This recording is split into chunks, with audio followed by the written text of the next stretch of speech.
Bom, vamos ler dois versículos da palavra de Deus que se encontra no escritor aos Hebreus, um dos três escritores desconhecidos da Bíblia, pois não sabemos quem escreveu segundo Samuel, pois quando o segundo Samuel é escrito, Samuel já era morto.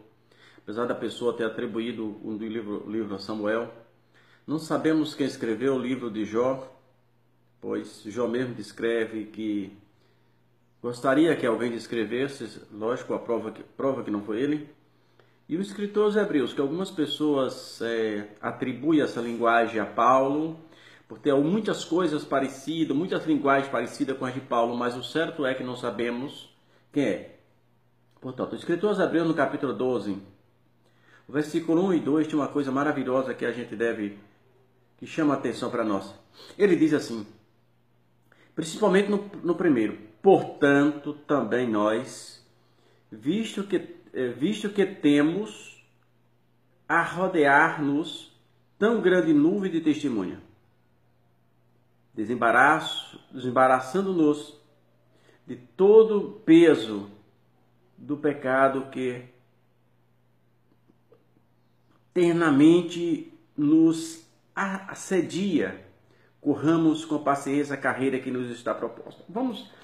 Na verdade, na Bíblia de Estudo Pentecostal, ele é uma linguagem mais simples, ela diz assim: portanto, nós também, que estamos rodeados de uma tão grande nuvem de testemunha, deixemos todo o embaraço e o pecado que tão de perto nos rodeia e corramos com paciência a carreira que nos está proposta. Qual é a carreira que nos está proposta? É aquela mesma história que Jesus manda, fica na vocação que foi chamado.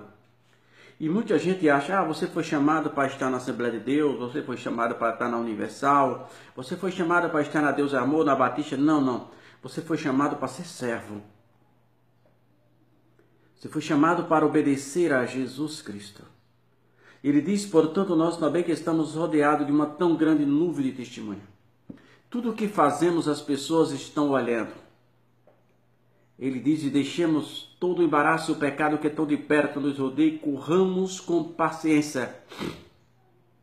Aí vem logo uma denotação complicada. Como correr com paciência? Dá logo quando a gente fala em correr, vem logo em nossa mente os atletas em maratonas, e seja lá o que for, qualquer tipo de competição, correndo. E agora, como correr com paciência? A resposta está no Salmo 40, Davi diz, esperei com paciência no Senhor. Correr com paciência. Eu não sei qual é a tua luta, os teus problemas. Você deve entregar inteiramente nas mãos do Senhor. Você deve confiar plenamente nas mãos do Senhor. Uma vez entregando nas mãos do Senhor, descansa. Descansa. Ter paciência. Por que paciência? Porque Deus só revela as coisas a seu tempo. Deus não antecipa as etapas para que não soframos. Que vem aquela palavra preocupação.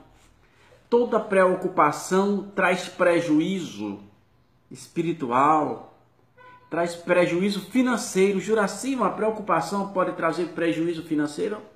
Pode. Preocupar significa preocupar-se. Você ocupar o seu tempo hoje, mesmo sem poder fazer nada, com uma coisa que você tinha que fazer amanhã. Se ocupar 5 ou 6 horas, você perder, a preocupação é perca de tempo.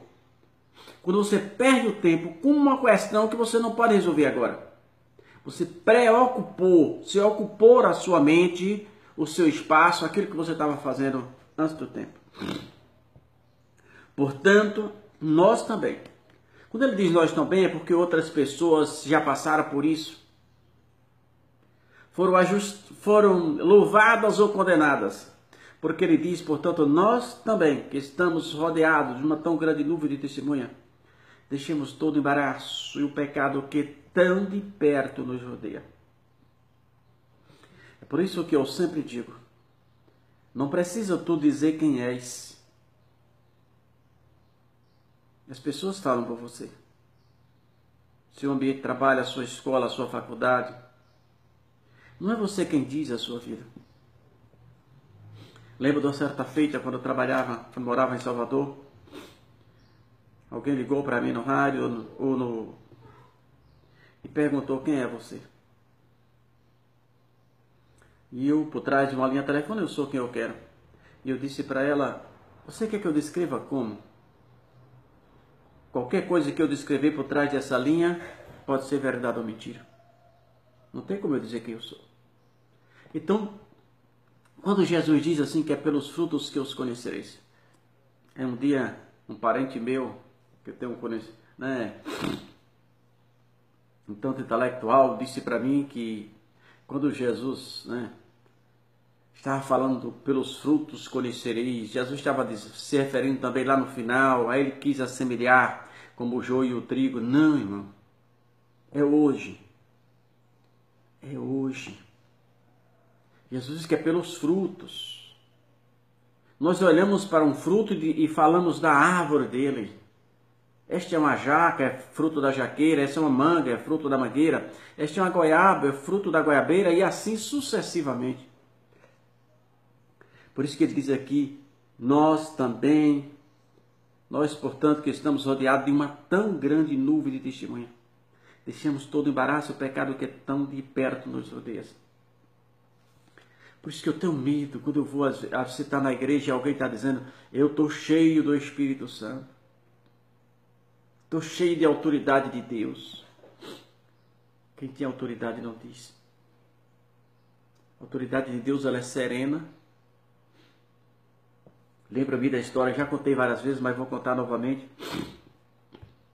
do pastor Otávio Rendeiro Filho, aqui na Bahia, um grande pregador internacional, indo para, não sei se foi para a África, acredito que foi na África, convidado para pregar em uma igreja.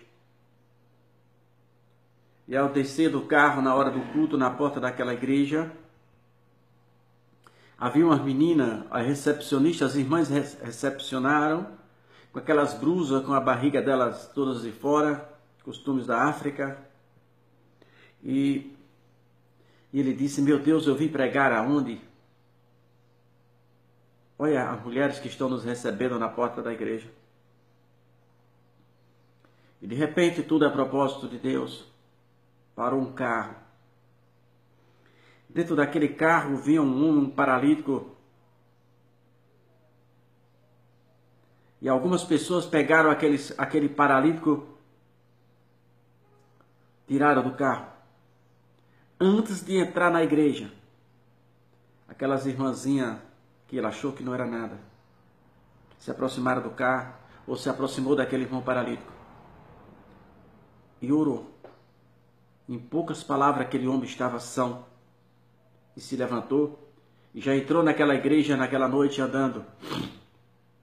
E ele disse que o Espírito Santo de Deus falou com ele profundamente: Otávio, quantas vezes eu te usei assim? E na verdade não tinha usado nenhuma das vezes. Então, irmão, a autoridade de Deus, ela se manifesta no verbo. A autoridade de Deus, ela se manifesta na ação. Quem tem autoridade não precisa dizer que tem, que a autoridade ela se manifesta pelos atos, pelas ações. Normalmente são serenas, são meigas. A autoridade de Deus não é isso. E Jesus diz, portanto, por isso que eu devo tomar cuidado, que Jesus disse, portanto, nós também que estamos rodeados de uma tão grande nuvem de testemunho. Então as pessoas estão olhando para você, para mim, para nós, a vida inteira. Estão olhando, devemos tomar cuidado com a nossa vida espiritual. A nossa vida espiritual, meu irmão, é o maior bem. Podemos até, às vezes, queremos ser crente descolado, ser aplaudido por uma maioria que nada sabe a respeito de Cristo. Mas podemos estar envergonhando os nomes do Senhor. Paulo diz que a palavra de Cristo é loucura para os que perecem, mas para nós, Paulo diz, é o poder de Deus. Eu já vi a manifestação dessa palavra em minha vida por muitas vezes. Já vi Deus trabalhar grandemente. Já vi. Eu creio nessa palavra porque foi Jesus que me libertou. Foi Jesus que me salvou. Foi Jesus que fez eu estar aqui agora onde eu estou.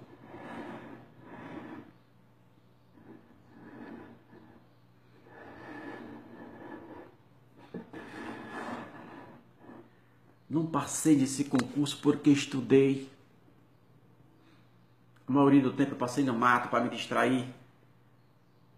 Porque tinha a minha ex-mulher que, em vez de tentar me ajudar, ela ficava dizendo cada palavrão desse tamanho, dizendo que eu ia perder, que eu era isso, aquilo, outro, e eu, para não ouvir isso, ia para o mato. Mas eu cria no Jesus Todo-Poderoso, cria nele, eu creio. Eu sabia que só tinha 20 vagas para assistente administrativo. Só tinha 20 vagas.